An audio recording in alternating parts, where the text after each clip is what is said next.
Hello everyone. Before we start, make sure to like and subscribe to the channel. And leave a comment with where you're from and what time you're watching.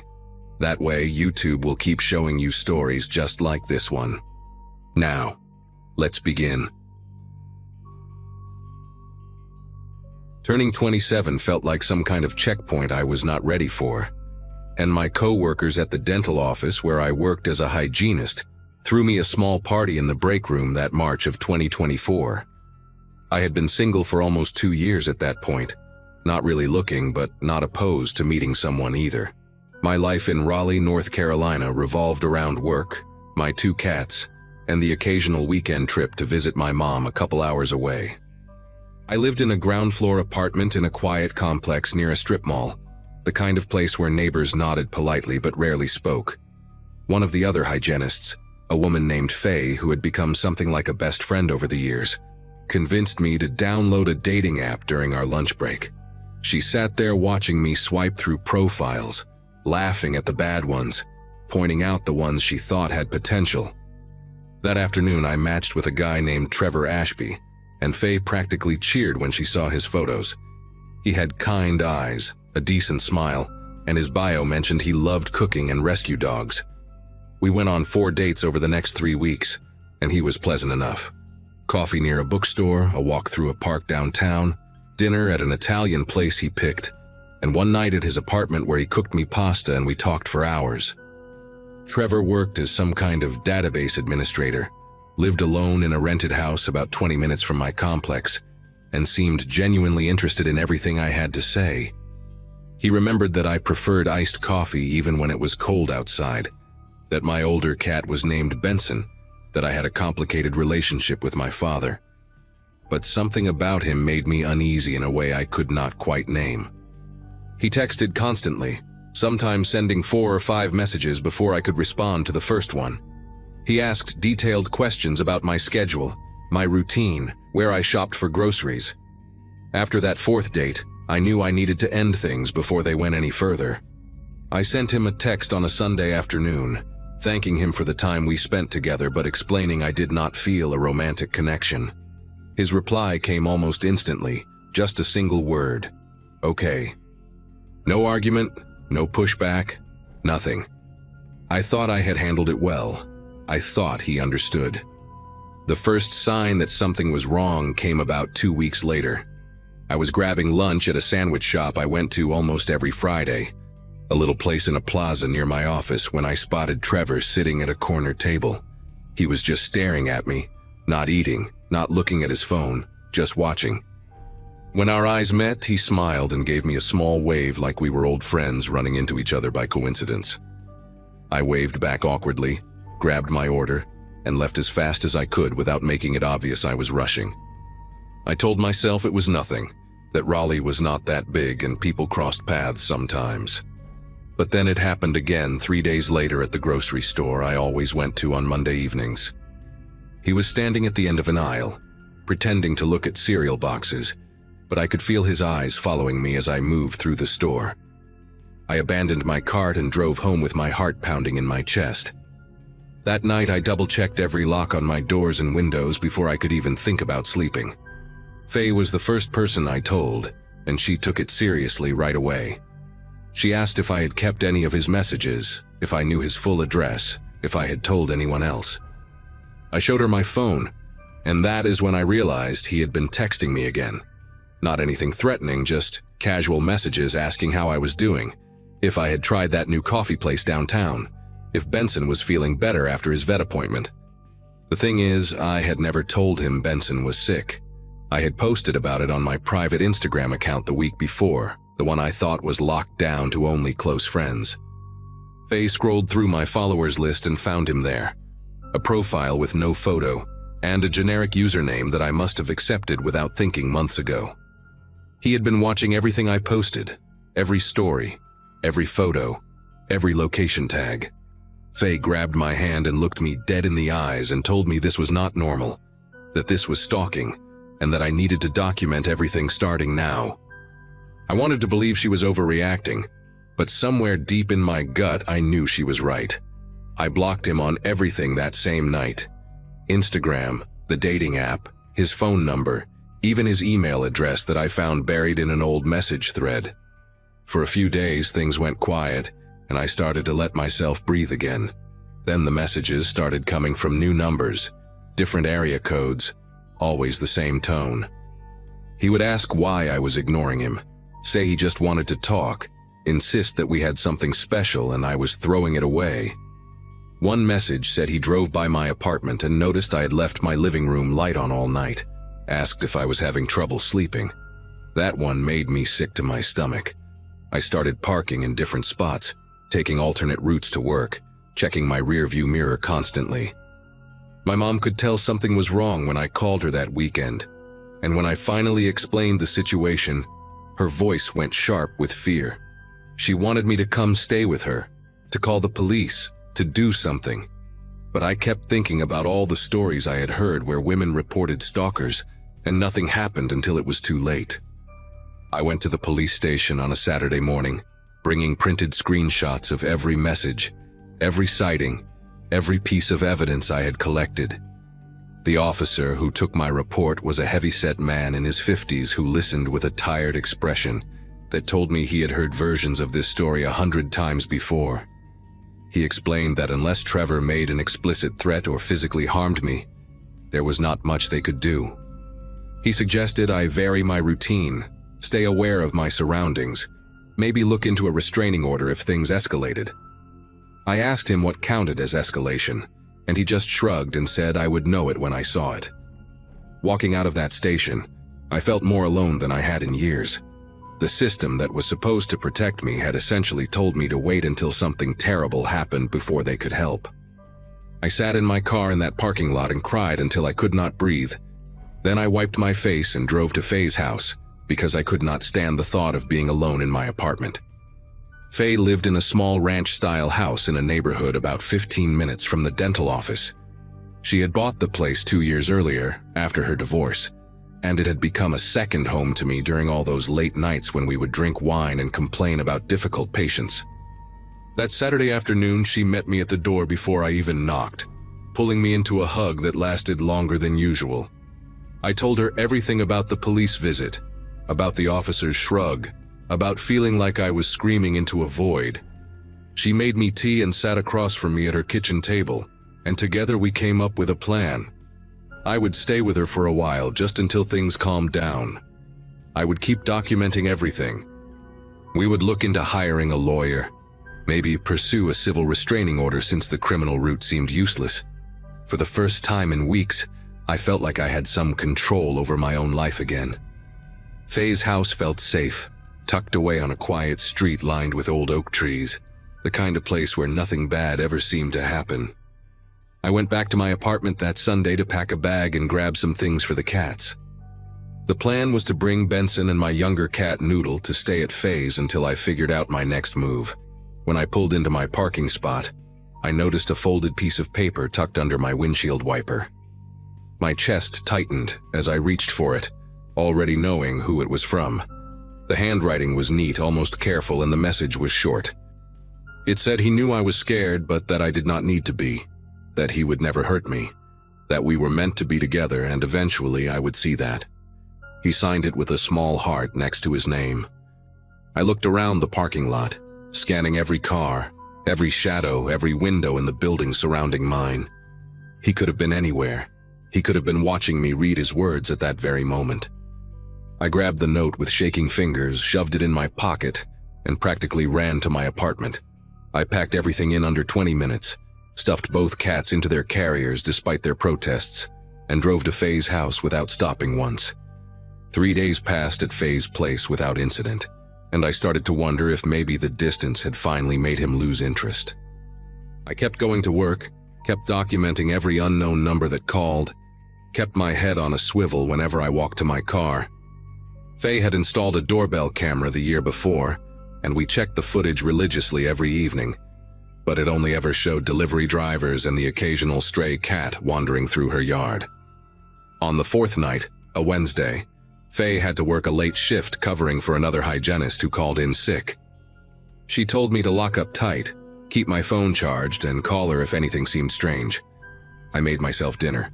watched some mindless reality show on her couch, and tried to convince myself that this whole nightmare was finally winding down. Around 9 that evening, I took Benson and Noodle into the guest bedroom and settled in for an early night. The house was quiet except for the hum of the refrigerator and the occasional creak of the old wooden floors. I remember thinking how peaceful it felt, how grateful I was to have a friend like Faye, who would open her home to me without hesitation. I woke up sometime after 11 to the sound of knocking. Not loud or aggressive, just 3 slow, deliberate knocks on the front door. I sat up in bed, heart hammering, and grabbed my phone from the nightstand. There were no missed calls, no messages from Faye saying she was coming home early. I pulled up the doorbell camera app with trembling fingers and felt my entire body go cold when I saw who was standing on the porch. Trevor was looking directly into the camera, his face illuminated by the porch light, wearing that same calm smile he had given me at the sandwich shop weeks ago. He knocked again, 3 more slow taps, then leaned close to the camera and said my name. He said he knew I was inside, that he had followed me from my apartment days ago, that he just wanted to talk. His voice was soft, almost gentle, like he was coaxing a frightened animal out of hiding. I watched him through the screen as he tilted his head and asked why I was making this so difficult, why I could not just give us a real chance. I texted Faye with fingers that could barely hit the right keys, telling her he was here, begging her to call the police. For a few minutes, nothing happened. Trevor stood on the porch, occasionally glancing around the yard, checking his phone, acting like he had all the time in the world. I had moved into the hallway, crouched between the bathroom and the guest bedroom, trying to make myself as small as possible while keeping my eyes locked on the camera feed. Then I heard him walk off the porch, his footsteps crunching on the gravel path that led around the side of the house. I switched to the backyard camera and watched him approach the sliding glass door that opened into Faye's kitchen. He tested the handle, found it locked, and stood there for a moment with his hands pressed flat against the glass. The way he stared into the dark house made my skin prickle with a fear I had never felt before in my life. He pulled something from his jacket pocket, and I realized with horror that it was a small crowbar. The sound of metal against the door frame was loud enough to echo through the whole house. I called 911 with shaking hands, whispering my location and the situation to the dispatcher, who told me to stay hidden and that officers were on their way. I heard the glass shatter, heard his footsteps on the kitchen tile, heard him call my name again like we were playing some twisted game of hide and seek. I locked myself in the bathroom at the end of the hall, pressing my back against the door, clutching a pair of scissors I had grabbed from Faye's desk. His footsteps moved through the house slowly, methodically, opening doors and closing them one by one. He kept talking the whole time, his voice eerily calm, saying things like he forgave me for running, that he understood I was confused, that once we talked everything would make sense. When he reached the bathroom door, he knocked softly, the same 3 slow taps from before. He said my name and asked me to open up, promised he would not hurt me, said he just needed to see my face. I told him through the door that the police were coming, that he needed to leave now if he knew what was good for him. He laughed, a quiet sound that carried no humor at all, and said he did not care about the police, that they could not keep us apart. I heard him grip the doorknob, felt the door shudder as he put his weight against it. The wood around the lock started to splinter. I was screaming at that point, screaming for help, screaming for anyone to hear me. And then, like some kind of miracle, I heard sirens in the distance growing louder and louder. Trevor went silent. His footsteps retreated quickly down the hall, and I heard the back door slam. I stayed pressed against that bathroom door, scissors raised, until I heard officers announcing themselves inside the house. They caught Trevor 2 blocks away, running through someone's backyard with the crowbar still in his hand. He was arrested that night and charged with breaking and entering, stalking, and criminal trespass. Faye arrived at her house 20 minutes after the police, and she held me on her front lawn while I sobbed into her shoulder. The restraining order I filed the next day was granted immediately, and Trevor's bail was set high enough that he sat in county jail for 3 months awaiting trial. He eventually pleaded guilty to reduced charges and received 18 months in prison plus mandatory psychological evaluation. I moved out of my apartment and into a new place across town, somewhere he had never seen, somewhere I could start over. I changed my phone number, deleted all my social media, and spent months in therapy trying to untangle the fear that had wound itself around every part of my daily life. Faye still checks in on me almost every day, and my mom drove down to stay with me for the first few weeks after everything happened.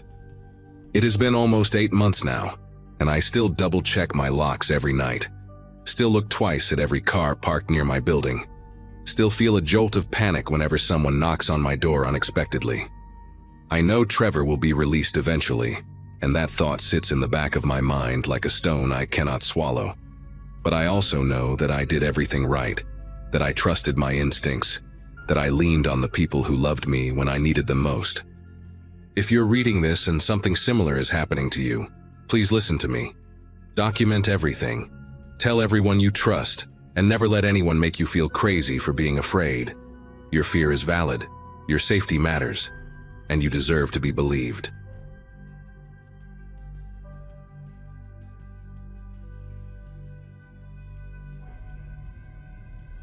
Heather and I had been sharing an apartment in Tucson for almost 3 years when it happened. She was a medical transcriptionist who worked from home, spending long hours alone in our converted second bedroom with her headphones on, typing reports while I sat in a gray cubicle across town crunching numbers at an accounting firm. We had met at a friend's barbecue the summer after I graduated college in 2015, and something just clicked between us. She had this quiet intensity about her, a way of listening that made you feel like the only person in the room. I used to find that attractive. Now I understand it differently. Now I see how little I actually knew about what went on inside her head during all those silent hours, how the isolation of her job had been doing something to her, that I was too busy, too comfortable, too stupid to notice. October of 2022 started like any other month. Work was picking up as we headed toward the end of the fiscal year, and I found myself staying late more often than usual. One of the senior partners announced his retirement, and on that particular night, the whole office gathered at a bar downtown to celebrate. I texted Heather around 7 to say I would be home late. She sent back a thumbs-up emoji, nothing more.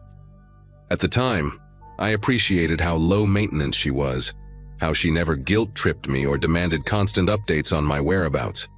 That felt like trust. That felt like a healthy relationship. By the time I stumbled into an Uber around midnight, my head was fuzzy with beer, and my thoughts had already drifted to lazy weekend plans.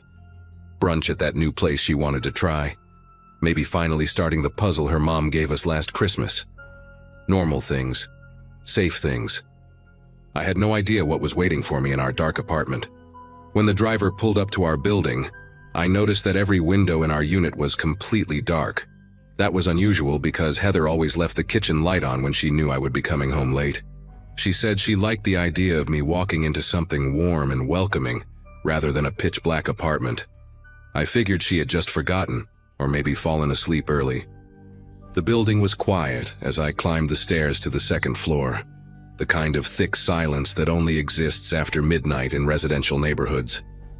Our door was locked, which was normal, and I let myself in as quietly as I could, not wanting to wake her. The living room was empty, the television off, and I could see a thin strip of pale moonlight cutting across the hallway floor from our bedroom. I slipped off my shoes by the door and padded toward the bedroom, already loosening my tie.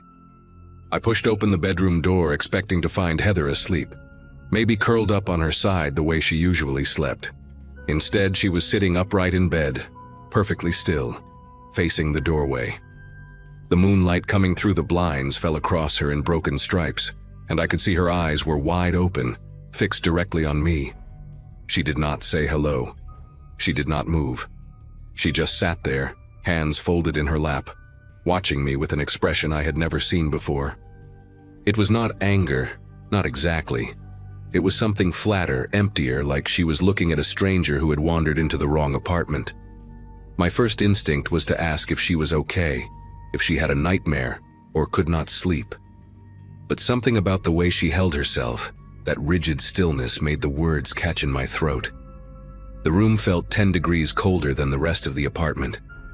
I asked her what was wrong, keeping my voice soft, the way you might talk to a scared animal.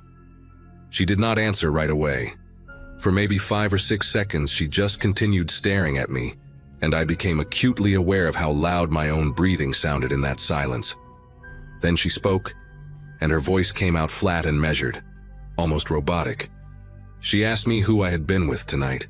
I told her about the retirement party, the same thing I had texted her earlier, but she shook her head slowly like I was lying. She said she knew I was with someone else, that she had been thinking about it all night, running through the evidence in her head. I tried to laugh it off, told her she was being ridiculous, that she could check my phone if she wanted. But she did not reach for my phone. She just kept staring with those hollow eyes, and I realized with a sinking feeling that this was not a normal bout of jealousy. Something had broken inside her while I was gone. I decided the best thing to do was to get into bed and let her calm down. Maybe she would feel better in the morning after some sleep, and we could talk about whatever was bothering her like rational adults. I walked around to my side of the bed, pulled back the covers, and sat down on the edge of the mattress to take off my socks. That is when I noticed her right hand had moved from her lap to somewhere beneath her pillow. I asked her what she had under there, trying to keep my tone casual even though my heart had started hammering in my chest. She said it was nothing, but the way her fingers curled around something out of sight, the way her whole body seemed to tense like a coiled spring, told me it was definitely not nothing. I asked her again, firmer this time, and she pulled her hand out slowly. In her grip was a kitchen knife, the big one we used for chopping vegetables, the blade catching the moonlight in a way that made my entire body go rigid. I raised both hands in front of me, palms out, the universal gesture of surrender. My mind was racing, trying to figure out what to say, what to do, how to get that knife away from her without making things worse. I called her name softly, told her she was scaring me, asked her to please put the knife down so we could talk. She tilted her head to one side like a curious bird, studying me with that same empty expression. Then she said something that made my blood turn to ice in my veins. She said she had been watching me sleep for the past few weeks, standing over the bed in the dark, trying to decide what to do about me. She said she had seen the signs, the way I looked at my phone, the way I smiled at texts I thought she could not see. None of it was true, but in her mind she had constructed an entire alternate reality where I was the villain of her story.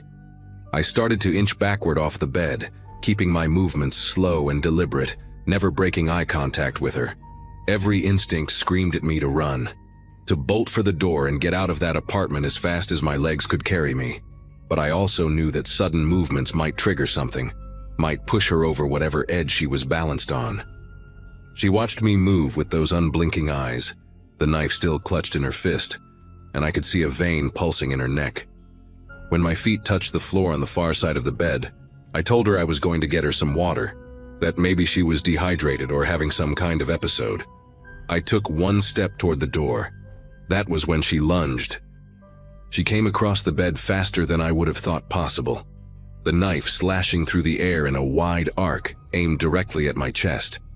I threw myself backward and felt the blade whistle past my face, missing my throat by what could not have been more than an inch. I crashed into the dresser behind me, knocking over a lamp and a framed photo of us from happier times. The glass shattered against the floor, and for a split second I thought about grabbing a shard to defend myself, but there was no time. Heather was already coming at me again, her movements jerky and uncoordinated, like a marionette being controlled by someone who did not quite know how the strings worked. I managed to grab her wrist as she swung the knife down toward my shoulder, and we struggled there in the darkness, her breath hot against my face, her eyes wild with something I can only describe as complete disconnection from reality. She was stronger than I expected, fueled by whatever storm was raging inside her head, and I could feel my grip slipping as she twisted and thrashed. I screamed her name over and over, begging her to stop, to come back to me, but it was like talking to a wall. The woman I loved was gone, replaced by something I did not recognize. I finally managed to twist her arm at an angle that forced her to drop the knife. It clattered to the floor somewhere in the darkness, and I kicked it away as hard as I could, hearing it skid across the hardwood and disappear under the bed. But even without the weapon, she did not stop. She clawed at my face, my arms, my chest, her fingernails raking deep grooves into my skin. I had no choice but to wrap my arms around her and pin her against me, holding her as tight as I could, while she screamed and thrashed and called me names I had never heard her use before. She accused me of poisoning her, of putting cameras in the walls, of working with her co-workers to ruin her life. None of it made sense. All of it terrified me. I held her like that for what felt like hours but was probably only 10 or 15 minutes, until finally, her body went limp, and she started to sob against my chest like a child waking from a nightmare. I called 911 with one hand while keeping my other arm wrapped around her. The dispatcher asked me a series of questions I could barely process, my voice shaking as I tried to explain that my girlfriend had just tried to kill me, but that I thought she was having some kind of mental breakdown. They sent police and paramedics, and I sat there on the bedroom floor with Heather crying in my arms, blood trickling down my face from where her nails had torn my skin, waiting for help to arrive. She kept mumbling apologies between sobs, saying she did not know what happened, that she had been so scared, that she thought I was going to hurt her first. I wanted to be angry. Part of me was angry, furious even, at how close I had come to dying in my own bedroom at the hands of someone I trusted completely. But mostly, I just felt hollow, like someone had scooped out everything inside me and left only a shell sitting there on that cold floor. The paramedics took Heather to the hospital for a psychiatric evaluation, and I spent the next several hours at the police station giving my statement. The officers were surprisingly kind, one of them a woman named Tara, who brought me coffee and told me her brother had gone through something similar with his wife years ago. When I finally got back to the apartment the next morning, the sun was already up, and everything looked so painfully normal in the daylight. The broken lamp, the scattered glass, the scratch marks on my arms, those were the only evidence that anything had happened at all. I found the knife under the bed where I had kicked it, and I just stared at it for a long time, trying to reconcile that ordinary kitchen utensil with the weapon that had nearly ended my life. I also found something else that day, something that made everything click into place in the worst possible way. In the back of her closet, hidden inside an old shoebox, were dozens of handwritten notes filled with paranoid ramblings about me, about her co-workers, about neighbors she believed were spying on her. Some of them dated back over 6 months. Heather was diagnosed with a severe psychotic disorder that had apparently been developing for much longer than either of us realized. The doctors told me that her isolation, working alone from home day after day with minimal human contact, had likely accelerated whatever was already brewing in her brain chemistry. She had been hiding her symptoms, masking them behind that quiet intensity I once found so attractive, convincing herself that her paranoid thoughts were valid concerns rather than warning signs of something deeply wrong. I visited her once at the psychiatric facility, where they transferred her after the initial evaluation. She looked smaller somehow, fragile in a way I had never seen before, and she cried when she saw the healing scratches on my face. She told me she remembered everything but that it had felt like watching herself from outside her own body, powerless to stop what was happening. I believed her. I also knew that I could never sleep next to her again, never close my eyes in her presence without seeing that knife glinting in the moonlight. It has been almost 2 years since that night, and I still sleep with my bedroom door locked. I moved to a different city, started over at a new firm, and eventually began seeing a therapist who specializes in trauma from domestic violence. That label felt strange at first, domestic violence, because I had always pictured something different when I heard those words. But my therapist helped me understand that what happened to me counts, that the scars on my arms and the ones inside my head are real and valid regardless of the circumstances that caused them. Heather is still receiving treatment, and her mother sends me updates occasionally that I am never quite sure how to respond to. Sometimes I think about the version of our life that existed before that October night, the weekend brunches, and unfinished puzzles and lazy Sunday mornings. And it feels like remembering a movie I watched a long time ago, rather than something I actually lived. The hardest part is not the fear, though that still surfaces sometimes when I wake up in the dark and have to remind myself where I am. The hardest part is knowing that the danger was there all along, sleeping right beside me, and I never saw it until the blade was already swinging toward my throat.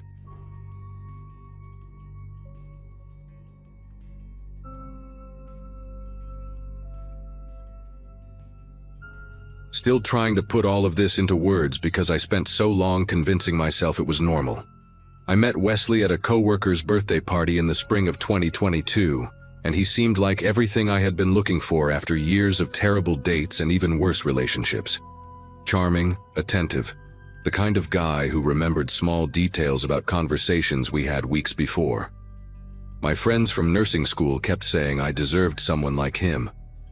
We moved in together after 8 months, and for a while, everything was perfect. He cooked dinner most nights, surprised me with flowers on random Tuesdays, called me during his lunch breaks just to hear my voice. I remember telling my mom on the phone that I finally understood what people meant when they said they found their person. She was so happy for me, and I was so certain I had figured out my life. My coworkers at the pediatric clinic where I worked used to tease me about how often I smiled at my phone when he texted. 26 years old, and convinced this was it, the real thing, the kind of love that actually lasts. The first time I saw Wesley drunk was at his company's holiday party that December. He had always been a social drinker around me, a beer or two with dinner, maybe a glass of wine on weekends, nothing that ever raised any concern. But that night he kept going back to the open bar, shot after shot, laughing too loud with his coworkers while I stood there not knowing anyone. By the time we left, he was someone I did not recognize. In the Uber home, he accused me of flirting with his boss, said I had embarrassed him in front of everyone by laughing at some joke the guy made. I tried to explain that I was just being polite, making small talk like anyone would at a work event, but he kept cutting me off, his voice getting louder each time. The driver kept glancing at us through the rearview mirror, and I wanted to disappear into the seat. When we got home, Wesley slammed the front door so hard a picture frame fell off the wall, then went straight to bed without another word. The next morning, he apologized with tears in his eyes, said the stress at work had been overwhelming, and he had drunk way more than he should have. He promised it would never happen again, and I believed him because I wanted to believe him. For a few months after that, things went back to normal. Wesley cut back on drinking, at least around me, and I let myself forget how scared I had been in that Uber. We adopted a cat together, started talking about maybe getting engaged by the end of the year. I convinced myself that the holiday party was just a one-time thing, a bad night, the kind of story couples laugh about years later. But then his friend Todd had a bachelor party in March, and Wesley came home at 3 a.m. reeking of whiskey and stumbling into furniture. I was half asleep when I heard the front door open, and before I could even sit up, he was standing in the bedroom doorway asking why I had not answered his texts. I checked my phone, and there were 17 messages, each one angrier than the last, accusing me of ignoring him on purpose. I had been asleep. My phone was on silent because I had an early shift the next morning, but trying to explain that only made him angrier. He called me selfish, said I did not care about him, that any other girlfriend would have stayed up waiting. That became the pattern. Sober Wesley was sweet and considerate, the man I had fallen in love with. But when he drank, something shifted behind his eyes, and I never knew which version of him was coming home. Some nights he would just get quiet and pass out on the couch, and I would cover him with a blanket and feel relieved. Other nights he would pick fights over nothing, over dishes I had left in the sink, or a text from a male coworker he had seen on my phone. The accusations always came back to the same thing, that I was cheating, that I was looking at other men, that I did not love him enough. I started being careful about everything. I stopped mentioning male coworkers by name. I made sure the apartment was spotless before he got home on weekends when I knew he had been out with friends. I kept my phone face down on the table so he would not see notifications and get suspicious. I did not realize it then, but I was slowly shrinking my entire life to avoid setting him off. The isolation happened so gradually, I barely noticed it. First, it was my friend Kira, who Wesley said was a bad influence because she was single and liked going to bars. Then it was my coworker June, who he claimed looked at him weird at a work event I had brought him to. One by one, he found reasons why the people in my life were problems. He never told me I could not see them, not directly. He just made it so exhausting that it was easier to stop trying. If I went out with friends, I would come home to hours of silent treatment or interrogation about where I had really been. If I talked on the phone with my mom for too long, he would sulk and say I cared more about her than about him. By the summer of 2023, my world had narrowed down to work and Wesley. I told myself it was just a phase, that once things calmed down at his job, he would go back to being the man I had fallen for. I kept waiting for that version of him to come back permanently. Then I lost my job. Budget cuts at the clinic meant they had to let go of 3 nurses, and I was one of them because I had the least seniority. I remember sitting in my car in the parking lot after cleaning out my locker, crying and dreading having to tell Wesley. When I got home, he was surprisingly supportive at first. He said we would figure it out together, that I should take some time before jumping into another job, that he made enough to cover us both for a while. It felt like the old Wesley, the one who took care of me, and I let myself lean into that. But within a few weeks, the dynamic shifted in ways I had not expected. Suddenly every purchase I made was questioned. A coffee from the drive-thru, a new tube of mascara, groceries that he deemed too expensive.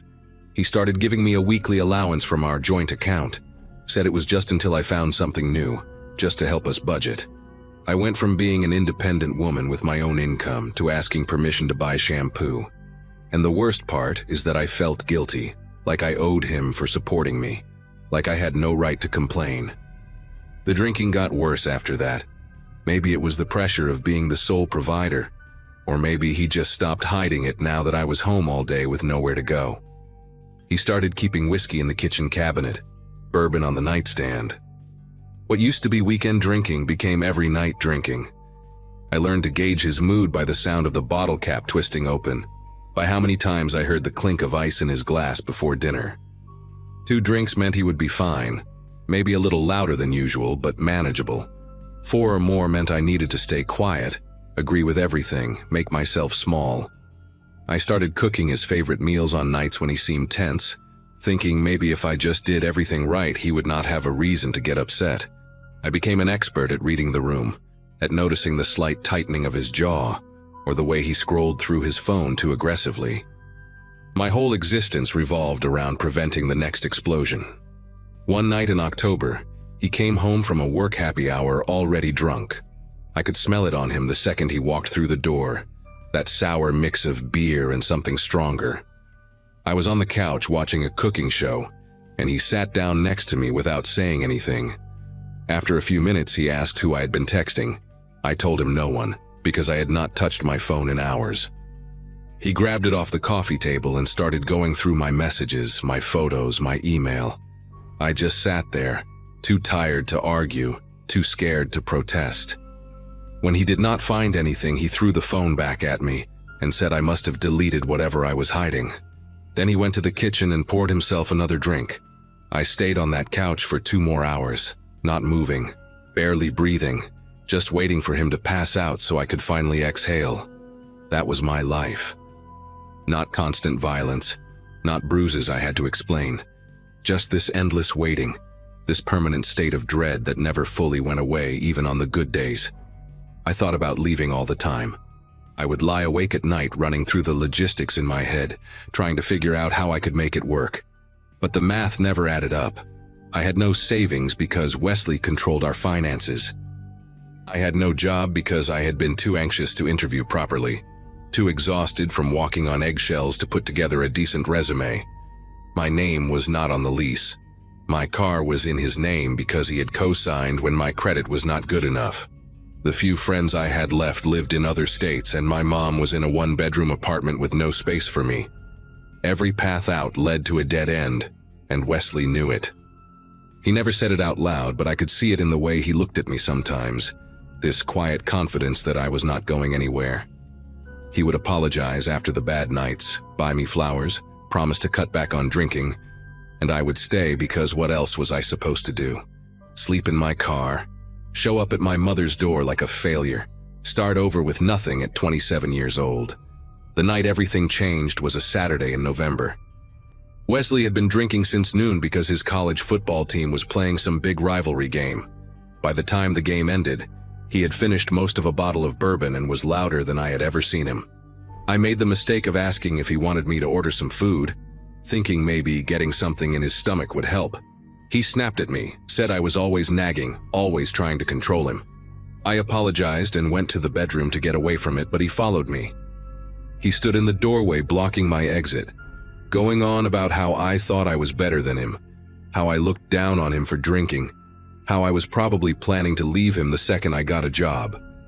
I kept saying I was not. I was not. I just wanted to order dinner, but he kept getting closer, backing me toward the wall, his voice getting louder until he was screaming inches from my face. I could feel the heat of his breath, could see the veins in his neck. He punched the wall right next to my head and I felt the impact vibrate through my whole body. Something broke inside me in that moment.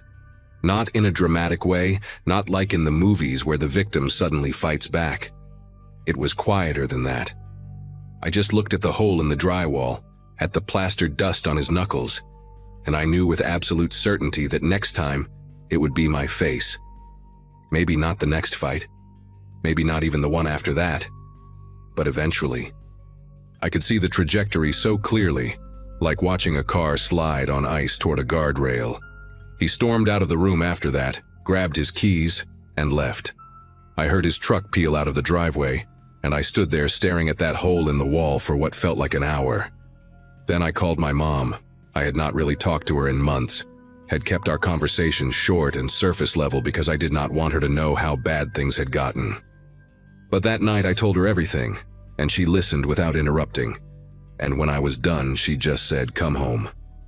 She would figure out the space. She would help me find a job. Just come home. I left the next morning while Wesley was still passed out.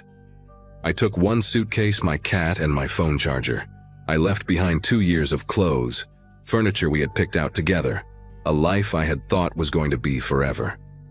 I gripped the steering wheel so tight my knuckles went white, and I kept checking the rearview mirror expecting to see his truck behind me. The drive to my mom's place took 4 hours, and I cried for most of it, not because I was sad, but because I was terrified and relieved and angry at myself for staying so long. It has been almost a year now. I have a new job at a hospital 2 towns over from my mom. I am saving money, slowly rebuilding the friendships I let wither, learning how to exist without constantly scanning for danger. Wesley tried to contact me for a few months after I left. Texts that cycled between apologetic and threatening, voicemails where he sobbed and begged and then called me names in the same breath. I changed my number eventually, blocked him on everything. Some days I still flinch when I hear ice clinking in a glass, still tense up when someone raises their voice unexpectedly. I do not know if that ever fully goes away, but I got out. That is the part I need people to understand. It took me way too long, and I lost so much of myself in the process, but I got out. And if anyone reading this sees their own life in these words, please know that the logistics that seem impossible, the obstacles that feel insurmountable, they can be figured out. There are people who will help you. You just have to reach out, even when every part of you is convinced that you cannot.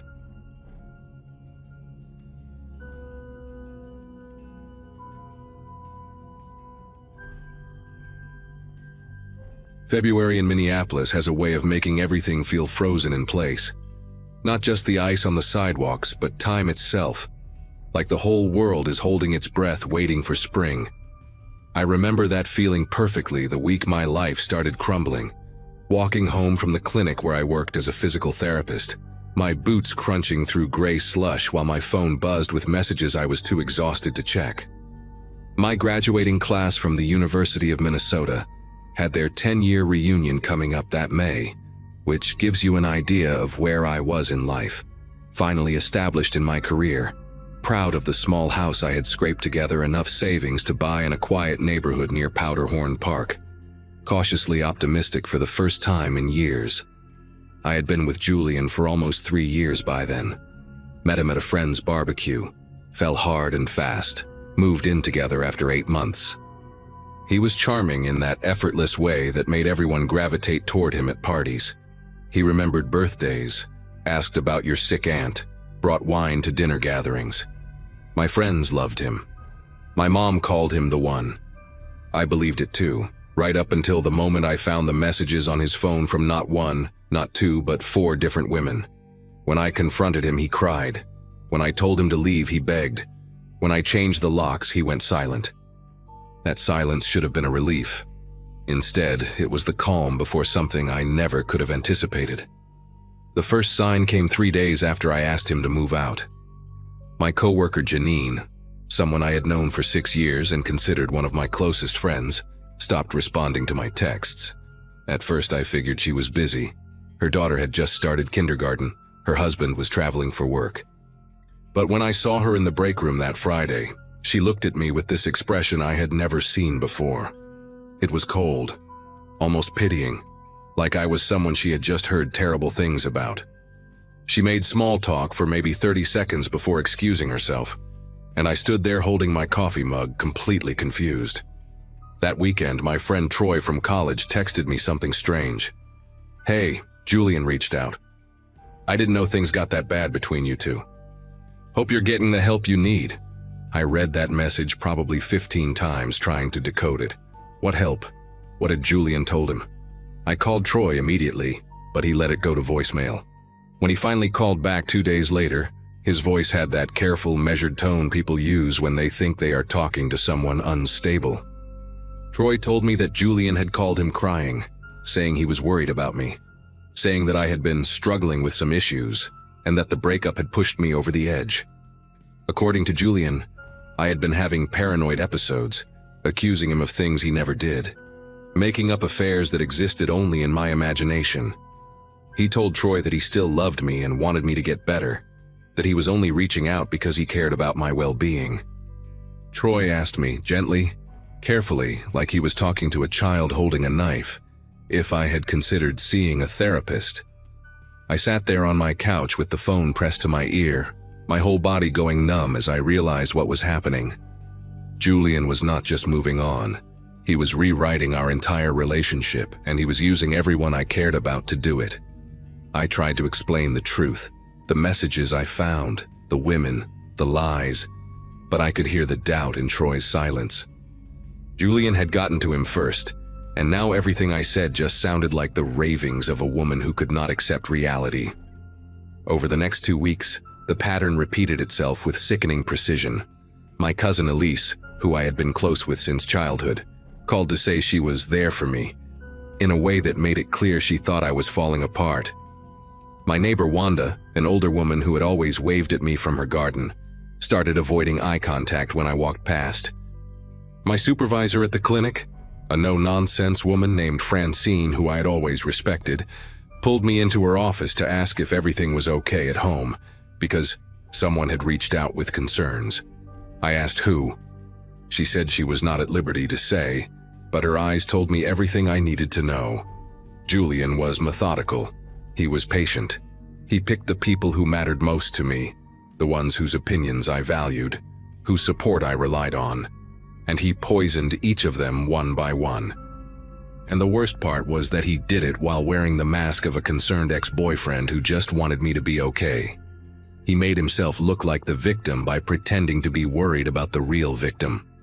He was so good at it that sometimes, in my darkest moments, I wondered if maybe he was right. Maybe I was the crazy one. Maybe I had imagined everything. I started keeping a folder on my phone with screenshots of everything. The original messages I found on his phone before he could delete them, the texts from friends asking if I was okay, timestamps and dates for every strange interaction. I needed proof, not just for other people but for myself, because the constant gaslighting was starting to make me question my own memories. That folder became my lifeline, a reminder that I was not losing my mind, that the things I remembered had actually happened. But Julian was escalating. 3 weeks after the breakup, I came home from work to find a bouquet of white lilies on my doorstep. My favorite flowers, the ones he used to buy me on our anniversary. There was no card, no note, nothing to indicate who had left them. When I texted him asking if they were from him, He replied with a single question mark, like he had no idea what I was talking about. The next morning, I found another bouquet in the exact same spot. This time I checked my doorbell camera, but the footage showed nothing. Just an empty porch one frame and flowers the next, as if they had materialized out of thin air. I went through the settings and realized someone had deleted the footage remotely. Julian still had the password from when we set up the system together, and I had never thought to change it.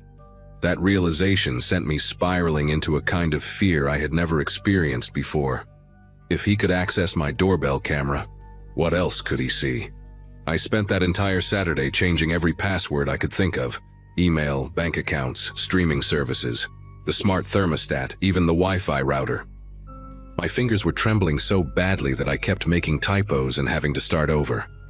I called my phone provider and asked them to check if there were any unknown devices linked to my account. There were two. One was an old tablet I'd forgotten about. The other was a phone I had never seen before, added to my account 3 months ago while Julian and I were still together. The representative's voice was calm and professional as she helped me remove it, but I could barely hear her over the sound of my own heartbeat pounding in my ears. He had been tracking me. For months, maybe longer, he had been watching where I went, reading my messages, listening to my calls. Every private conversation I thought I was having in confidence, with my mom, with my friends, with my therapist. He had access to all of it. That was how he knew exactly who to contact, exactly what to say, exactly which buttons to push to make people doubt me. I had been living inside his surveillance the whole time, like an insect trapped under glass, thinking I was free while he watched my every move. I went to the police the next morning, a Sunday, sitting in that fluorescent-lit waiting room for almost 2 hours before an officer finally called my name. His name tag said Officer Hendricks, a heavyset man with tired eyes who looked like he had heard 1,000 stories just like mine. I showed him everything: the screenshots, the deleted camera footage, the unauthorized device on my phone account, the messages from friends proving Julian was contacting them behind my back. He listened, nodded, took notes in a little spiral pad, and then told me there was not much they could do. Julian had not made any direct threats. The flowers could have been from anyone. Accessing a shared account was not technically illegal if he had been given the password at some point. Hendricks suggested I get a restraining order if I felt unsafe, but warned me that without evidence of physical threat or harassment, it probably would not be granted. I walked out of that station feeling smaller than I had ever felt in my life. The system was not designed to protect people like me from people like Julian. It was designed to wait until something terrible happened, and then maybe, if I was lucky, do something about it afterward. The confrontation happened 4 days later, on a Wednesday evening that started out almost peaceful. I had just gotten home from work and was heating up leftover soup when my doorbell rang. I checked the camera. I had changed all the passwords, installed new software, done everything I could to lock Julian out, and saw him standing on my porch. He was wearing the blue sweater I had bought him for his birthday, the one he knew I loved, and he was holding a single white lily in his hand. My whole body went rigid. I did not answer the door. I watched him through the camera as he stood there for 1 minute, then 2, then 5, his expression shifting from patient to annoyed to something darker, something I had only glimpsed a few times during our relationship. He leaned close to the camera, close enough that I could see the pores on his nose, and said in a voice so calm it made my skin prickle, "I know you're watching, sweetheart. I know you're always watching. But you should know that I'm watching too, and I'm much better at this game than you are." Then he smiled, placed the lily gently on the doormat, and walked away into the darkness. I did not sleep that night. I sat on my couch with every light in the house turned on, a kitchen knife on the cushion beside me, watching the doorbell camera feed on my phone until my eyes burned. The next few days blurred together in a haze of exhaustion and paranoia. I started taking different routes to work, leaving at odd hours, parking in different spots every day. I told Francine I was dealing with a personal situation and asked to adjust my schedule so I would never be alone at the clinic during opening or closing. She agreed, but I could see the concern in her eyes. Not concern for my safety, but concern about my mental state, which meant Julian's story had already taken root. I stopped answering calls from numbers I did not recognize. I stopped checking my mailbox for days at a time because I was afraid of what I might find there. My mother called me one evening, and the first thing she said was, "Honey, Julian came by the house today. He's really worried about you." I felt like the floor had dropped out from under me. He had driven 3 hours to my mother's house in St. Cloud, sat in her living room, drank her coffee, and told her God knows what about me. When I tried to explain the truth, my own mother, the woman who raised me, who knew me better than anyone, hesitated before saying, "Sweetheart, maybe you should talk to someone, a professional. Julian said you've been having episodes, and I just want to make sure you're okay." I hung up on her. It was the first time in my life I had ever done that, and I immediately felt sick with guilt, but I could not listen to another word. That Friday, I came home to find my back door unlocked. I knew I had locked it. I had started checking every lock 3 times before leaving, a new ritual born from fear. But when I turned the handle, it swung open without resistance. Nothing inside seemed disturbed. My laptop was still on the kitchen table where I had left it. My jewelry box was untouched. But something was different, something I could not identify at first. A wrongness in the air that made my lungs feel tight. Then I saw it. On my bedroom pillow, placed exactly in the center like a mint at a hotel, was a photograph. It was a picture of me sleeping, taken from inside my own bedroom, the angle suggesting the photographer had been standing right next to my bed. I was wearing the old college t-shirt I had slept in 2 nights ago. My mouth was slightly open. I looked peaceful, completely unaware that someone was standing over me in the dark, watching me close enough to touch me. On the back of the photo, written in Julian's handwriting, were 4 words. "You look so peaceful." I do not remember calling the police. I do not remember what I said to them.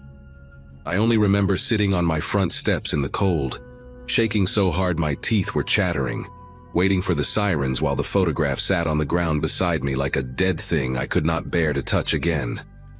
This time, they had to take me seriously. The officers who responded that night were different from Officer Hendricks. A woman named Sergeant Adler took one look at the photograph, the handwriting on the back, and the doorbell footage from the week before, and her jaw tightened in a way that told me she understood exactly what she was looking at. She asked me detailed questions about Julian, his full name, his address, his workplace, his vehicle, his habits. She took the photograph as evidence, dusted my back door for fingerprints, and had a locksmith come out that same night to change every lock in my house and install a deadbolt on my bedroom door. Before she left, she gave me her card and told me to call her directly if anything else happened, day or night. "Men like this," she said, standing on my porch with her hand resting on her belt, "they don't stop on their own. They stop when the consequences become real for them, or they don't stop at all. We're going to make sure the consequences become very real." The restraining order was filed the next morning, and this time it was granted. Julian was served at his workplace, in front of his colleagues, which I later learned was intentional on Sergeant Adler's part. She wanted to crack his perfect image, to let people see that the charming, concerned ex-boyfriend was actually under a court order to stay away from the woman he claimed to be worried about. For a while it worked. Julian kept his distance, at least physically. The flowers stopped appearing. My back door stayed locked. But the damage to my reputation had already been done, and I spent the following months trying to rebuild relationships that had been poisoned by his lies. Some people came around once they heard about the restraining order, once they realized that the situation was serious enough for the courts to get involved. Troy called to apologize, sounding genuinely shaken. My mother drove down from St. Cloud and sat with me for 3 days, crying and holding my hand and saying she was sorry she had not believed me. But others never came back. Janine transferred to a different clinic without ever speaking to me again. My cousin Elise sent me a long message saying she did not want to take sides and thought it was best if we took a break from our friendship. I learned something important during that time. You can tell people the truth, you can show them evidence, you can have the law on your side, and some of them will still choose to believe the version of reality that is easier for them to accept. Julian had planted seeds of doubt so deep that even proof could not dig them out.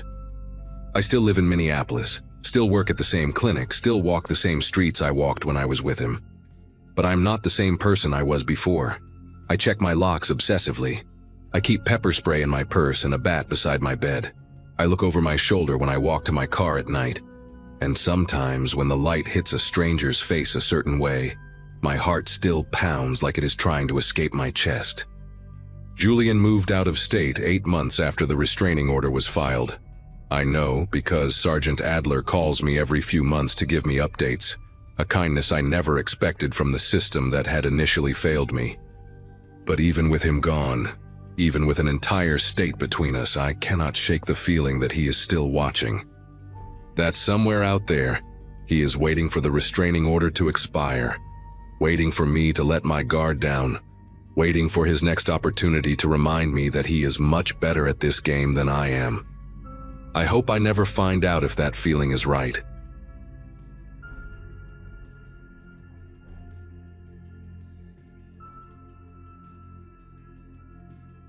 Sometimes I still catch myself checking the locks twice before bed, even though Wes moved out over a year ago. Old habits, I guess. We were together for almost 2 years, living in a small apartment in Louisville, Kentucky, the kind of place with thin walls where you could hear your neighbors arguing about whose turn it was to take out the trash. I met him through mutual friends at a barbecue. Nothing special, just burgers and cheap beer in someone's backyard. He was funny, charming, had this way of listening to you like every word mattered. By the time my class of 2012 reunion rolled around, we were already sharing a lease and talking about getting a dog. My old classmates kept telling me how happy I looked, how lucky I was to find someone like him, and for a while I believed them. I work as a nurse at a local hospital, long shifts that leave you exhausted, and coming home to Wes felt like a relief back then. He would have dinner ready, ask about my day, make me laugh after 12 hours of dealing with difficult patients. That version of him feels like a stranger now. The first time he scared me was over something stupid. Dishes in the sink. He had left them piling up for 3 days, and I made a comment about it when I got home from work. Nothing mean, just tired, like, "Hey, can you take care of that tomorrow?" He turned around so fast I stepped back without thinking. His whole face changed, jaw tight, eyes hard, and he slammed his fist into the kitchen counter. The laminate cracked right down the middle. That sound, that sharp crack, I can still hear it if I think about it too long. We stood there in silence for what felt like forever. Then he apologized, said work had been stressful, said it would never happen again. I wanted to believe him, so I did. That is what you do when you love someone. You tell yourself it was a one-time thing. You file it away in the back of your mind, and you move forward. But things like that, they do not stay filed away. They sit there, waiting. After that night, things were good for a few months. Wes started seeing a therapist, said he wanted to work on his anger issues, and I thought we had turned a corner.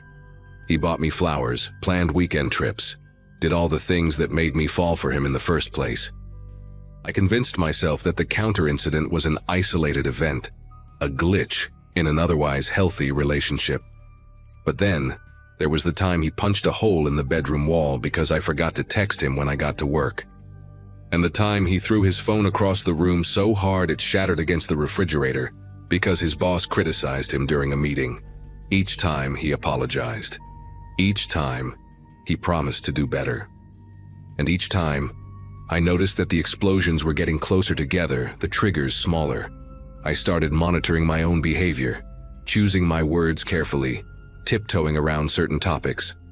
I did not realize it then, but I was slowly shrinking myself to fit into the spaces his anger left behind. The day everything changed started like any other Saturday. We slept in, made breakfast together, watched some documentary about deep-sea creatures that Wes had been wanting to see. Around noon, he said he wanted to talk about something important. His voice was calm, almost too calm, and he asked me to sit down on the couch. I remember thinking he was going to propose, that all the therapy had worked and he was ready for the next step. Instead, He told me that his therapist had helped him identify something about himself. He said he had been having violent thoughts, intrusive ones, that came to him during moments when he felt overwhelmed or upset. He described them as flashes, images that appeared in his mind without warning. He said sometimes, when we argued, he would picture himself hurting me, choking me, hitting me. He said the images were so vivid that he could almost feel his hands doing it. I sat there on that couch, our breakfast dishes still in the sink. The TV paused on a shot of some bioluminescent fish, and I had no idea what to say. He kept talking, filling the silence I could not fill. He said his therapist told him these were intrusive thoughts, that lots of people have them, that they do not mean he would ever act on them. He said the fact that he was disturbed by these images was actually a good sign, proof that he was not a violent person at his core. He reached for my hand while he spoke and I let him take it, but my fingers felt numb, disconnected from the rest of my body. He said he wanted to be honest with me because he loved me, because he trusted me, because hiding this felt like a betrayal. I remember nodding, saying something like, "I appreciate you telling me," but my voice sounded far away, like it belonged to someone else. The whole time he was talking, I kept thinking about all those moments when his face would change during arguments, when his eyes would go dark and empty for just a second before he caught himself. I always thought he was just angry. Now I knew what he was seeing in those moments. He was seeing his hands around my throat. That night I could not sleep. Wes fell asleep easily, the way he always did, like confessing something that heavy had lifted a weight off his shoulders. I lay there next to him in the dark, listening to him breathe, and I could not stop my mind from racing. Every time he shifted in his sleep, I flinched. Every time his arm brushed against mine, I tensed up. I kept replaying his words, trying to convince myself that he was right, that intrusive thoughts were normal, that having them did not make him dangerous. But then I thought about the cracked counter, the hole in the wall, the shattered phone. Those were not thoughts, those were actions. And the line between thinking about violence and committing violence suddenly seemed very thin, almost invisible. I got up around 4 in the morning, went to the kitchen, and just stood there in the dark looking at the crack in the laminate that we never got fixed. I traced it with my finger, feeling the rough edge where his fist had landed, and I wondered how many times he had pictured doing that to my face instead. The next few weeks were the hardest of my life. I tried to act normal, to pretend that his confession had not changed everything between us, but it had. I started noticing things I had ignored before. The way he would clench his jaw when I said something he did not like. The way his hands would ball into fists during small disagreements, even when his voice stayed calm. The way he would stare at me sometimes, just stare, with this blank expression that I used to think meant he was lost in thought. Now I wondered what thoughts he was lost in. I called my sister one afternoon while Wes was at work, and I tried to explain what he had told me without making it sound too alarming. She was quiet for a long time after I finished. Then she asked me a question that I could not answer. She asked if I felt safe. I told her yes because that was what I was supposed to say, but the word tasted like a lie in my mouth. The truth was, I did not know anymore. The truth was I had started hiding the kitchen knives in a different drawer, one he would not think to check. A month after his confession, we had an argument about money. Something small, a credit card bill that was higher than expected. Wes was already in a bad mood because of something that happened at his job, and my comment about the bill set him off. He did not hit me. He did not even raise his voice at first. But he backed me into a corner of the living room, literally, physically backed me into a corner with his body, and he stood there breathing hard, his face inches from mine. I could smell the coffee on his breath, see the vein pulsing in his neck. He did not say anything for what felt like a full minute. He just stood there, blocking my path, his fists clenched at his sides. And in that moment I knew with absolute certainty that he was seeing one of those images. He was seeing himself hurting me. I could tell by the way his eyes flickered, the way his whole body seemed to vibrate with something he was trying to hold back. Then he stepped away, walked to the bedroom, and closed the door. I stayed in that corner for 10 minutes, my back pressed against the wall, too scared to move. I started making a plan after that night. Nothing dramatic, just small things. I opened a separate bank account and started putting a little money in it every week. I made copies of my important documents and left them at my sister's place. I started keeping my car keys in my pocket instead of on the hook by the door. Wes noticed something was different, I could tell, but he did not say anything directly. Instead, he became sweeter, more attentive, like he was trying to make up for something he had not technically done. He brought me flowers, cooked my favorite meals, told me he loved me more often than usual. Part of me wanted to believe that he was trying, that the therapy was working, that we could still make this work. But another part of me, the part that had stood in that corner watching his fists clench and unclench, knew better. I read articles online about intrusive thoughts, trying to understand what he was going through. The articles said these thoughts were common, that most people who have them never act on them, that they were more distressing to the person having them than to anyone else. But those articles were not written about people who had already punched holes in walls. They were not written about people who backed their partners into corners and stood there vibrating with barely contained rage. The day I finally left started like any other morning. We had coffee together, talked about nothing important, and he kissed me goodbye before heading to work. I waited until his car turned the corner at the end of our street. Then I moved faster than I had ever moved in my life. I had already packed a bag and hidden it in the trunk of my car 2 days earlier. I grabbed my laptop, the folder with my documents, and the small box where I kept jewelry my grandmother had left me. I took one last look at the apartment, at the cracked counter and the patched hole in the bedroom wall and the couch where he had told me about the images in his head. Then I walked out, and I did not look back. I drove to my sister's house 3 hours away, checking my rearview mirror the whole time, half expecting to see his car following me. He called me 17 times that afternoon. I did not answer. I sent him one text message that evening, telling him it was over, telling him not to contact me again.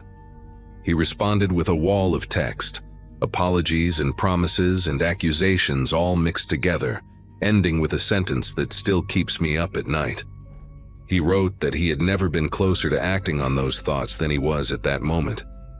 I blocked his number after that message, blocked him on every social media platform I could think of, and told my sister not to tell anyone where I was staying. For weeks I jumped every time my phone buzzed, every time a car drove slowly past the house, every time someone knocked on the door. My sister installed extra locks and bought a security camera for the front porch. I filed for a restraining order, which was granted after I showed the judge the text message he had sent me. The judge read it twice, looked at me over her glasses, and asked if I had somewhere safe to stay.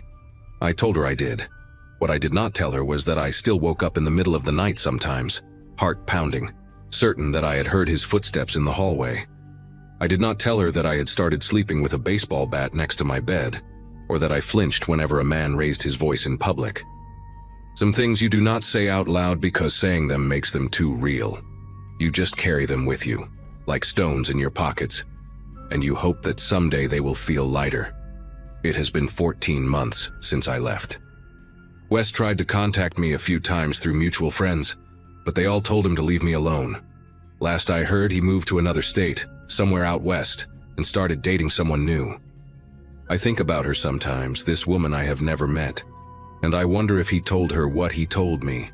I wonder if she notices the way his eyes go empty during arguments, if she has started hiding things without knowing why, if she lies awake at night wondering about the line between a thought and an action. I hope she is safe. I hope he really is just someone with intrusive thoughts who would never act on them. But I also know what I felt in that corner, pressed against the wall, watching him fight against something inside himself. I know what I read in that final text message, and I know that I got out just in time. Some people might say I overreacted, that I should have given him more of a chance, that leaving someone over thoughts they cannot control is cruel. But those people have never felt what I felt. They have never had to choose between empathy and survival.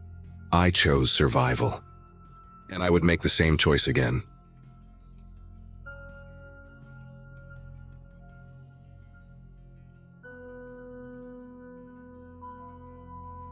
My graduating class from nursing school had their 10-year reunion last spring, which puts into perspective how long I spent believing I had found the perfect relationship. I had been working as a dental hygienist at a family practice in Albuquerque, New Mexico, for about 2 years when I matched with Vincent on a dating app. He had this disarming smile in his photos and a bio that mentioned loving rescue dogs and hiking in the Sandias. Our first date lasted 5 hours. Dinner turned into drinks, turned into walking around Old Town until the shops closed. He listened like nobody had ever listened to me before, asking follow-up questions, remembering every detail. When he texted me the next morning with a reference to an obscure movie I had mentioned loving as a kid, I thought I had hit the jackpot. I told my sister Noelle that this one felt different. She warned me that charm could be a mask, but I laughed her off. 6 months into the relationship, Vincent had basically moved into my apartment. It happened gradually, a toothbrush here, a drawer there, until one day I realized most of his clothes were in my closet. I did not mind at first because everything still felt like a dream. He would have coffee ready when I woke up, knew my work schedule better than I did, and always seemed to anticipate what I needed before I asked. But then the small things started piling up in ways I could not ignore. He mentioned a conversation I had with my best friend Wendy over the phone, a private call I took in my car during lunch break. When I asked how he knew about it, he shrugged and said I must have told him. I knew I had not. That night, I lay awake for hours, staring at the ceiling fan spinning slowly above our bed, trying to convince myself that I was being paranoid.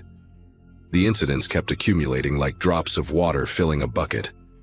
One Wednesday, I decided on a whim to stop by a bookstore after work, a place I had never been to, chosen completely at random because I passed it on my way home, and the window display caught my eye. I spent maybe 40 minutes browsing, bought a paperback novel, and drove home. When I walked through the door, Vincent looked up from his laptop and asked if I found anything good at the bookstore. I had not told him I was going. I had not texted anyone about it.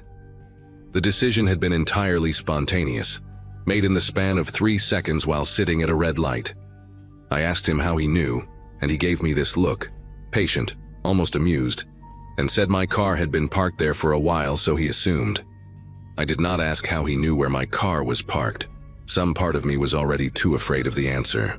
A week later, I tested him without meaning to.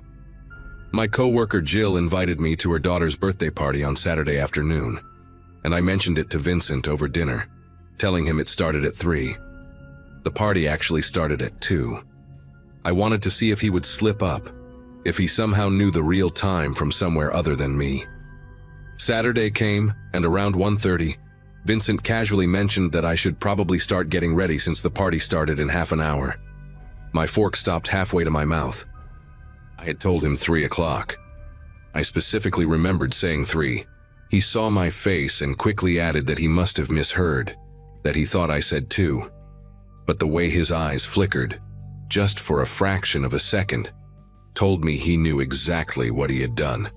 That night, after he fell asleep, I went through my phone with trembling fingers, checking every app, every setting, looking for something I could not name but knew had to be there. I found it buried 3 screens deep in my location settings, an app I did not recognize, disguised with a generic icon that looked like a system utility. When I searched the name online, my chest tightened so hard I thought I might pass out. It was tracking software, the kind marketed to parents who want to monitor their teenagers, but used by people like Vincent for something far more sinister. It logged my GPS location every 30 seconds. It recorded my text messages, my calls, my browsing history. It could even activate my microphone remotely. The app had been installed 8 months ago, which meant it had been on my phone since our 2nd month of dating, back when he would borrow my phone to look something up or take a photo of us together. I sat on the bathroom floor at 3 in the morning, reading article after article about stalkerware, about intimate partner surveillance, about women whose lives had been dismantled by someone who claimed to love them. I deleted the app immediately, then realized that might have been a mistake. Vincent acted completely normal the next morning. He made breakfast, kissed my forehead, asked about my plans for the day. I watched his face for any sign that he knew I had found the app, any flicker of awareness that his window into my life had been closed. Nothing. His calm terrified me more than anger would have. I called my sister during my lunch break, whispering in the supply closet at work, telling her everything I had discovered. Noelle did not hesitate. She told me I needed to leave, that this was not love but control, that men like Vincent did not stop at digital surveillance. She offered me her guest room in Denver, said I could stay as long as I needed. I told her I would think about it, but the truth was, I had already made up my mind. That evening, I waited until Vincent left for his weekly poker game with friends. Then I packed 2 suitcases with everything essential and loaded them into my car. I left my keys on the kitchen counter and drove west on I-40 without looking back. The first 2 weeks at Noelle's place felt like emerging from underwater. I got a new phone with a new number, created fresh email accounts, and changed every password I could think of. I blocked Vincent on everything, though I knew he probably had backup ways to find me. My sister lived in a quiet neighborhood with a security system and a German shepherd named Bowie, who barked at every shadow. I started sleeping through the night again. I applied for dental hygienist positions in the Denver area, and even went on 2 interviews that seemed promising. For a brief window, I let myself believe that leaving had been enough, that Vincent would move on to someone else, that my nightmare was over. Then, the flowers arrived.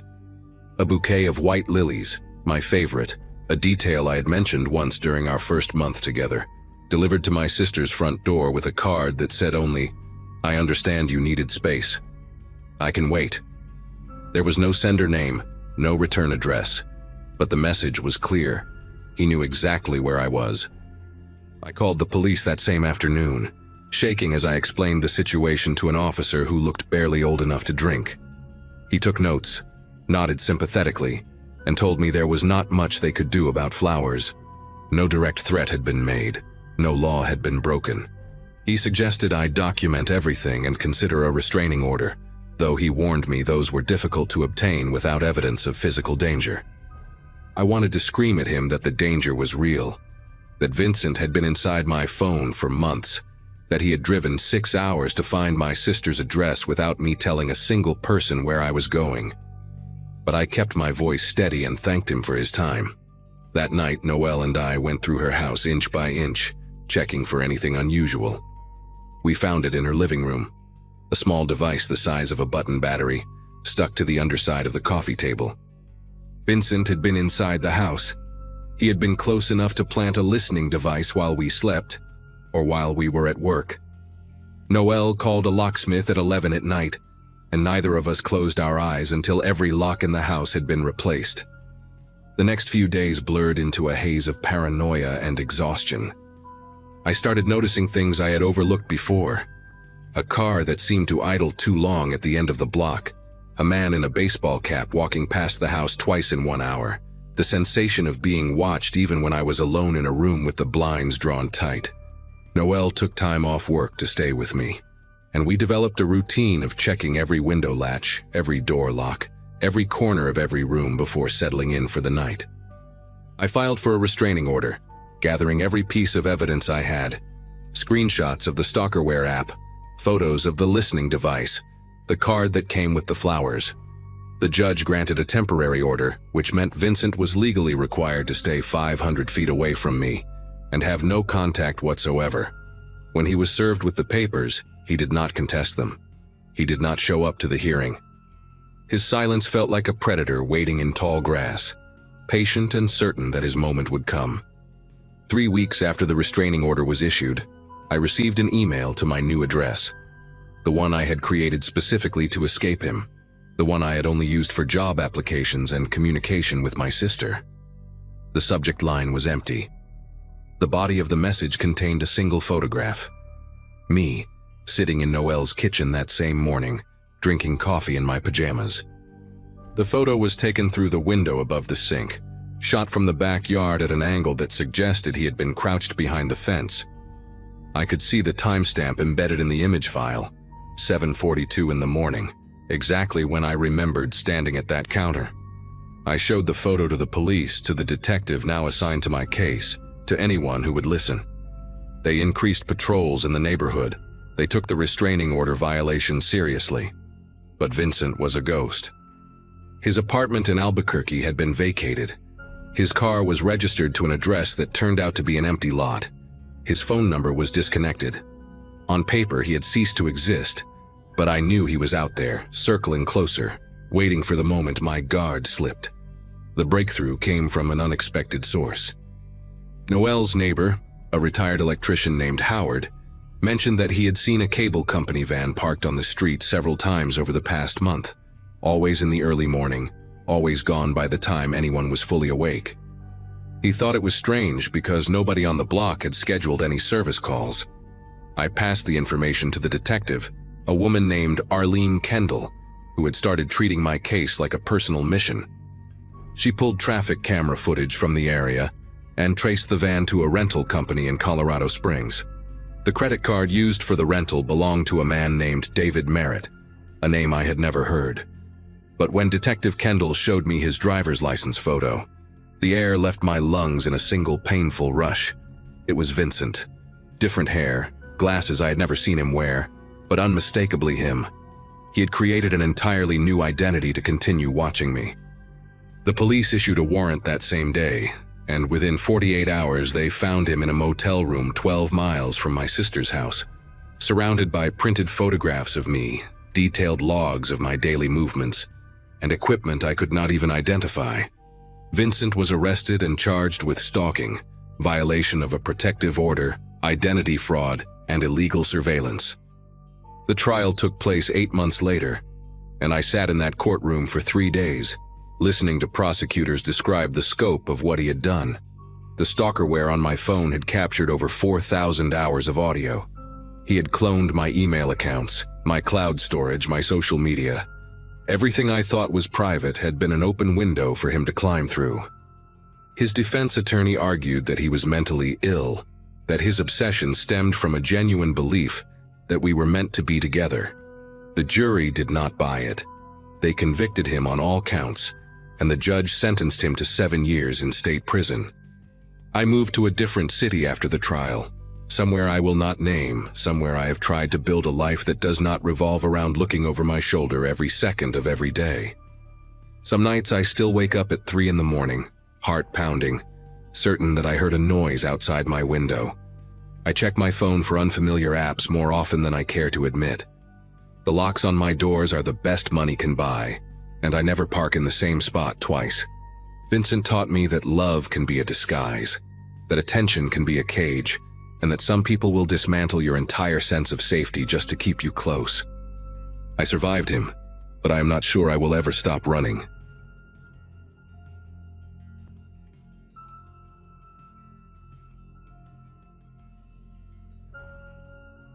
The year everything shifted. Life looked ordinary from the outside. Work had settled into a predictable rhythm. Evenings were quiet, and the relationship I was in had already lasted long enough to feel permanent. Friends knew us as the steady couple, the ones who didn't fight in public and showed up together to birthdays and holidays. I shared an apartment with someone I trusted deeply, someone who had once felt like a safe place after long days. Back then, my biggest worries were money, and the feeling that my career had stalled. Nothing about my routine suggested danger, and that's probably why it took me so long to notice how much was changing inside our walls. The setback came quietly, not as a dramatic collapse, but as a slow unraveling. A professional disappointment hit harder than I expected, and it bruised my confidence in ways I didn't know how to explain. The person I lived with reacted differently than I imagined, becoming unusually attentive at first, then oddly controlling in subtle ways. Questions started sounding less like concern and more like monitoring. Comments about my schedule, my phone, even the way I dressed began slipping into conversations disguised as jokes. None of it was loud or explosive, just a steady pressure that made home feel smaller each day. Friends were the first to notice something I couldn't fully articulate yet. I stopped answering messages quickly and started canceling plans without clear reasons. When I did show up, I was quieter, distracted, always checking the time. A close friend, Noah, asked once if everything was okay, and I remember brushing it off with a tired laugh. It was easier to downplay than to explain the constant tension that followed me around. I didn't have a single incident to point to, just a growing sense that I needed to be careful all the time. Inside the apartment, the atmosphere kept tightening. Doors were closed more often, conversations happened in lowered voices, and silence became a kind of warning. Small disagreements lingered far longer than they should have, stretched into hours of cold distance. I began memorizing routines, learning which topics to avoid and when to stay quiet. The relationship hadn't turned violent in any obvious way, which made it harder to name what was happening. Still, every day ended with the same thought. Whatever this had become, it wasn't what it used to be. What changed next didn't announce itself with shouting or slammed doors. It showed up in rules that were never spoken out loud. Certain friends suddenly became bad influences, according to casual comments dropped during dinner. If I stayed out later than expected, the mood at home shifted into something sharp and punishingly quiet. Personal things moved slightly from where I remembered leaving them, just enough to make me doubt myself. I began keeping track of tiny details without realizing why, like the position of keys or whether a light had been left on. Sleep came in fragments, and mornings felt heavier than they should have. Home no longer reset me. It drained me. The sense of being watched grew, even during moments that used to feel private. The fear didn't arrive all at once, which is what made it so confusing. It accumulated in my chest during ordinary moments like standing at the sink or scrolling through my phone. Certain questions started carrying consequences, and wrong answers led to long, suffocating evenings. I learned how to speak carefully, choosing words the way someone picks their steps on ice. Apologies became frequent, even when I wasn't sure what I was apologizing for. I stopped trusting my own reactions and relied instead on predicting theirs. The relationship had become a maze, and I was constantly trying not to hit the walls. Nothing dramatic happened, yet every day ended with relief that it was finally over. Friends kept checking in, and I kept deflecting. One of them, Marlon, noticed bruises under my eyes from lack of sleep, and asked again if I felt safe. The word safe stuck with me longer than the conversation itself. I laughed it off, saying things were just stressful at home, that everyone goes through rough patches. What I didn't say was how my body reacted to the sound of the front door opening. I didn't mention how my phone battery dying made my pulse spike. Admitting fear felt like betrayal, not just of my partner, but of the version of my life I'd presented to everyone else. So I stayed quiet and hoped it would pass. The day authorities became involved didn't start any differently than the others. Routine carried me through the morning, right up until a moment where the tension finally spilled beyond the apartment walls. A neighbor had heard raised voices and called for help, something I'd never done myself. When officers asked questions, my first instinct was still to minimize, to protect, to smooth things over. Then one of them asked how long I'd felt afraid. The answer surprised me as it left my mouth. Months, not days, not weeks, but months of slow, silent erosion. Saying it out loud made the truth impossible to ignore. Once the truth surfaced, everything moved faster than I was prepared for. Statements were taken, questions repeated in different ways, and suddenly my private life felt exposed under fluorescent lights. I remember sitting on a stiff chair, hands clasped together trying to explain something that had never had a single starting point. There was no dramatic incident to describe, just a pattern that had slowly reshaped my days.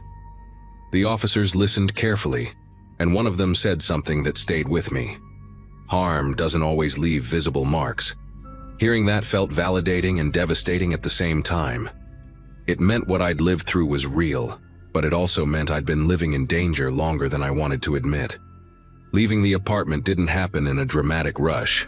It was methodical, almost clinical. I packed essentials while someone else stood nearby, making sure nothing escalated. Familiar objects looked different when I knew I wouldn't be coming back to them. The couch where I'd spent countless evenings felt foreign, like it belonged to someone else's life. My partner barely spoke, and that silence felt heavier than any argument we'd ever had. Walking out with a bag over my shoulder felt unreal, like stepping off a stage after a performance that had gone on far too long. Relief came in waves, mixed with guilt I couldn't fully explain. In the weeks that followed, Friends filled in the quiet spaces I hadn't realized were empty. Conversations happened slowly, carefully, as if everyone was afraid of saying the wrong thing. I started noticing how tense my body had been, how simple things like sleeping through the night now felt like small victories. Therapy helped me understand how control can disguise itself as concern, how fear can become normalized when it grows gradually. I replayed moments from the past months and saw them differently, clearer, sharper. The danger hadn't appeared overnight. It had been assembling itself piece by piece while I adjusted instead of resisted. Today, I share this because I know how easy it is to miss the signs when nothing looks violent on the surface. What happened to me wasn't sudden, and that's what made it so dangerous. If someone had asked me earlier whether I was in trouble, I would have said no without hesitation. Now I know better. Safety isn't just the absence of bruises or shouting. It's the presence of peace. I'm still rebuilding, still learning to trust my instincts again. But I'm out. And even though I don't understand exactly when the line was crossed, I'm grateful I didn't wait any longer to leave.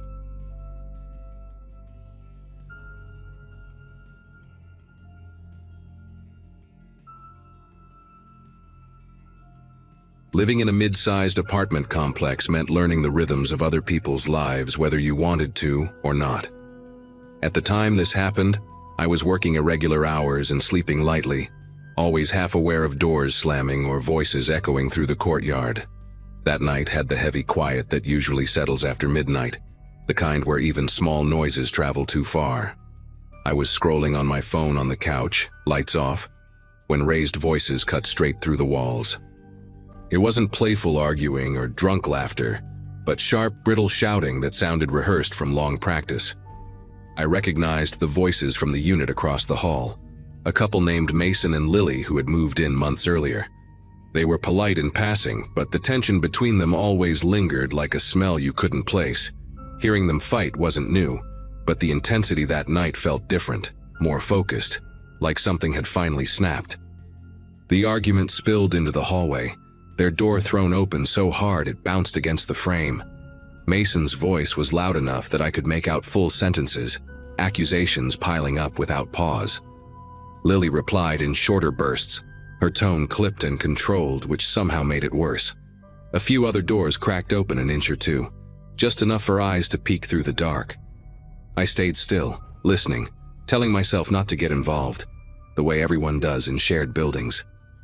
At one point, something heavy hit the wall inside their apartment, followed by a sharp thud on the floor. Then came a sudden stop, as if someone had flipped a switch. The door closed slowly this time, clicking into place with an oddly careful sound. After that, nothing. No footsteps, no voices, just the hum of the building settling back into itself. Sleep never really came after that. My mind kept replaying the last few seconds, especially how deliberate that door sounded when it shut. Morning light crept in through the blinds, and by then the whole thing already felt unreal, like a bad dream fading at the edges. When I stepped into the hallway to take out trash, Mason was there, leaning against the wall and staring at his phone. He looked exhausted but strangely calm, too calm for someone who'd been screaming hours earlier. He nodded at me and mentioned, casually, that Lily had taken off during the night after their fight. According to him, she grabbed a bag and left to cool down, something she'd done before. The way he said it felt practiced, like a line repeated until it sounded true. I remember thinking how odd it was that I hadn't heard the door open again. Later that day, the mood in the building shifted as quiet questions started circulating. One neighbor mentioned checking the security feed after realizing their car had been scratched overnight. The cameras covered the hallway and main exit, and curiosity turned into unease when people noticed gaps in the timeline.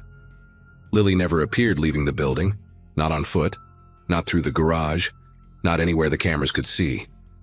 Someone else pointed out that her phone hadn't pinged outside the complex after the argument, based on a shared family plan notification.